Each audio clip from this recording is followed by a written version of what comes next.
नमस्ते, सुप्रभात। आज 30 मई भाग्योदय फाउंडेशन की युग ऋषि विचार श्रृंखला का 1612वां 1612 चरण। आपका हार्दिक स्वागत। युग धर्म पर्यावरण संरक्षण। आज की पुस्तक पृष्ठ 10 से विषय लेता हूँ, प्रदूषण की विषाक्तता से बचिए। कहा था गुरुवर्य युग श्रेष्ठ ऋषि श्रेष्ठ आचार्य श्री राम शर्मा जी ने।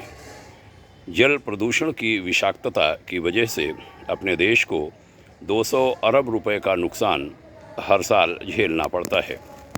इसी की वजह से पेचिश, यकृत संबंधी रोग और हैजा इत्यादि के कारण अगणित आदमी अपनी जान से हाथ धो बैठते हैं।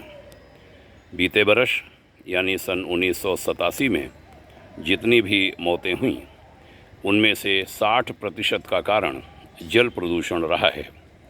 प्रदूषण के कारण भूमिगत जल में मौजूद नाइट्रेट के एन नाइट्रोसो कंपाउंड के रूप में बदलने की आशंका उत्पन्न हो गई है। गुरुवर्य आगे कहते हैं, इससे पेट का कैंसर होने की संभावना रहती है। प्रदूषण की महामारी को बढ़ाने में कीटनाशकों का भारी योगदान होता है। वर्तमान समय में हमारे देश में अनेक कारखाने कृषि रसायनों का उत्पादन करते हैं। नवी पंचवर्षीय योजना में 85,000 टन कृषि रसायनों की खपत का अनुमान है।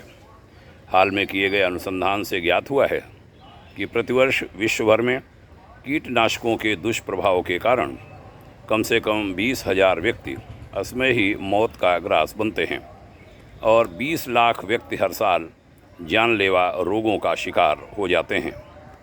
कीटनाशकों के चिरकालीन विषाक्तीकरण के कारण असमय गर्भपात होना, बच्चों में शारीरिक अपंगता, असमय जन्म, मानसिक विकार का शिकार लोगों को बनना पड़ता है। बहनों भाइयों, ये आंकड़े बहुत पुराने हैं जो गुरुदेव ने उस समय के दिए थे। इसमें सुधार कदाचित ही हुआ हो, विकार बहुत आए हैं। हमें इनसे लड़ना है, इनको ठीक करना है और उसके लिए हमें रासायनिक खेती से बचकर जैविक खेती की ओर, यज्ञीय खेती की ओर, अग्निहोत्रीय खेती की ओर लौटना पड़ेगा। और कोई मार्ग है नहीं। आइए मिलकर प्रयास करें। आपके उज्जवल भविष्य की शुभकामना करते हैं।